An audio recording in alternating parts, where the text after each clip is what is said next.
डोल ग्यारस या परिवर्तनी एकादशी या वामन जयंती महत्व कथा एवं पूजन के शुभ मुहूर्त। हिंदू उपास में ग्यारस या एकादशी व्रत का बहुत अधिक महत्व होता है। कहते हैं जीवन का अंत ही सबसे कठिन होता है, उसे सुधारने हेतु एकादशी का व्रत किया जाता है। उन्हीं में से एक है डोल ग्यारस। डोल ग्यारस महत्व। श्री कृष्ण ने युधिष्ठिर से कहा था, एकादशी व्रत सबसे महान व्रत में आता है। उसमें भी इस ग्यारस को बड़ी ग्यारस में गिना जाता है। इसके प्रभाव से सभी दुखों का नाश होता है। समस्त पापों का नाश करने वाली इस ग्यारस को परिवर्तनी ग्यारस, वामन ग्यारस एवं जयंती एकादशी भी कहा जाता है। इसकी कथा सुनने से ही सभी का उद्धार हो जाता है। डोल ग्यारस की पूजा एवं व्रत का पुण्य वाजपेयी यज्ञ, अश्वमेध यज्ञ के तुल्य माना जाता है। इस दिन भगवान विष्णु एवं बाल कृष्ण की पूजा की जाती है, जिसके प्रभाव से सभी व्रतों का पुण्य मनुष्य को मिलता है। इस दिन विष्णु के अवतार वामन देव की पूजा की जाती है। उनकी पूजा से त्रिदेव पूजा का फल मिलता है। डोल ग्यारस पूजा विधि। नंबर 1, डोल ग्यारस के दिन भगवान विष्णु की पूजा की जाती है। नंबर 2, इस दिन चावल, दही एवं चांदी का दान उत्तम माना जाता है। नंबर 3, व्रत जगा कर पूरे जश्न के साथ यह व्रत पूरा किया जाता है। नंबर 4, इसकी कथा के श्रवण मात्र से मनुष्य को पापों से मुक्ति मिलती है। नंबर 5, धार्मिक मनुष्य को इस व्रत के प्रभाव से मोक्ष की प्राप्ति होती है। नंबर 6, भगवान कृष्ण का बाल श्रृंगार कर उनके लिए डोल तैयार किया जाता है। नंबर 7, जन्माष्टमी व्रत के फल की प्राप्ति हेतु इस ग्यारस के व्रत को करना विशेष माना जाता है। नंबर 8, इस व्रत में स्वच्छता का अधिक ध्यान रखना जाता है। जल झूलनी एकादशी व्रत का शुभ मुहूर्त। स्कंद पुराण में बताया गया है कि चातुर्मास के दौरान भगवान विष्णु सोए रहते हैं।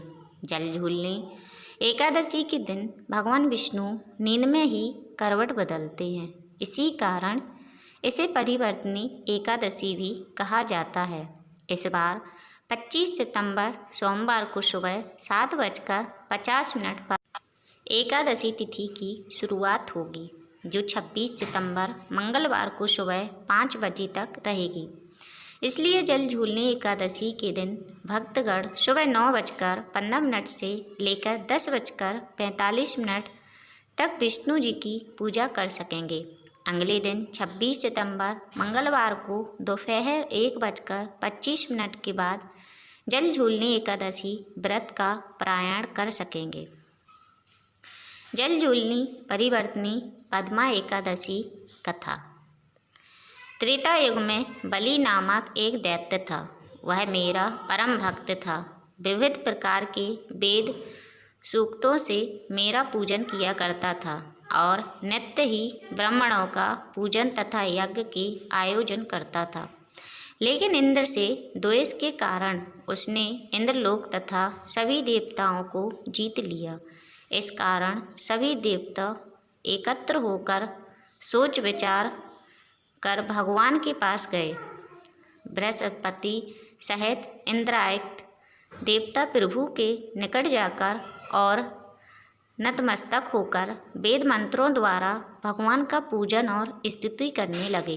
अतः मैंने वामन रूप धारण करके 5वां अवतार लिया और फिर अत्यंत तेजस्वी रूप में राजा बलि को जीत लिया। इतनी वार्ता सुनकर राजा युधिष्ठिर बोले कि हे जनार्दन, आपने वामन रूप धारण करके उस महाबली दैत्य को किस प्रकार जीता? श्री कृष्ण कहने लगे, मैंने वामन रूपधारी ब्रह्मचारी बलि से 3 पग भूमि की याचना करते हुए कहा, ये मुझको 3 लोक के समान हैं और हे राजन, यह तुमको अवश्य ही देनी होगी।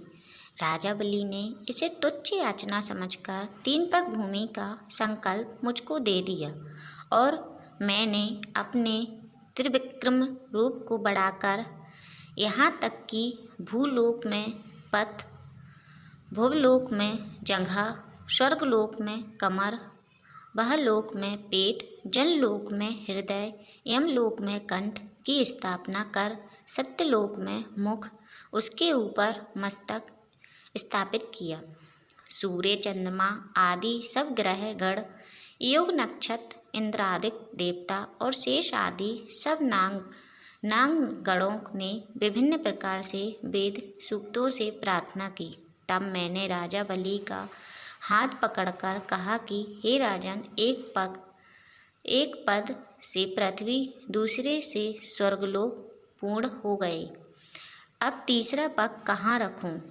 तब बलि ने अपना सिर झुका लिया और मैंने अपना पैर उसके मस्तक पर रख दिया, जिससे मेरा वह भक्त पाताल को चला गया। फिर उसकी विनती और नम्रता को देखकर मैंने कहा, हे बलि, मैं सदैव तुम्हारे निकट ही रहूँगा। विरोचन पुत्र बलि से कहने पर भाद्रपद शुक्ल एकादशी के दिन बलि के आश्रम पर मेरी मूर्ति स्थापित हुई। इसी प्रकार दूसरी क्षीर सागर में शेषनाग से के पृष्ठ पर हुई। हे राजन, इस एकादशी को भगवान शयन करते हुए करवट लेते हैं, इसलिए तीनों लोकों के स्वामी भगवान विष्णु का उस दिन पूजन करना चाहिए।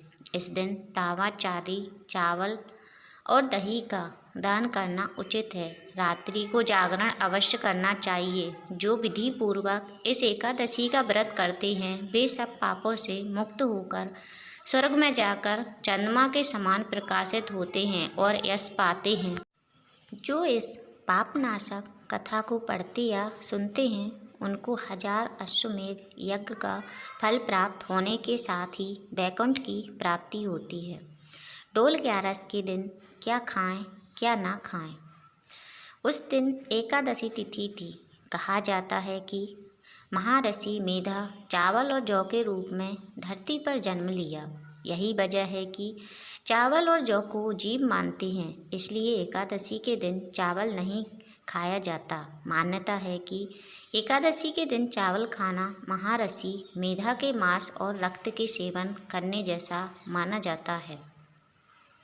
एकादशी के दिन व्रतधारी व्यक्ति को गाजर, शलजम, गोभी, पालक इत्यादि का सेवन नहीं करना चाहिए।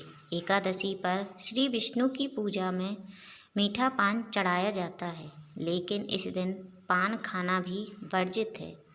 फलों में केला, आम, अंगूर, बादाम, पिस्ता इत्यादि अमृत फलों का सेवन करें। दोस्तों, आशा करती हूँ कि यह वीडियो आप लोगों को पसंद आई होगी। अगर वीडियो अच्छी लगी हो तो ज़्यादा से ज़्यादा शेयर करना, लाइक करना और कमेंट बॉक्स में राधे राधे ज़रूर लिखना। ऐसी ही वीडियो देखने के लिए हमारे चैनल को अभी सब्सक्राइब करें। धन्यवाद। राधे राधे।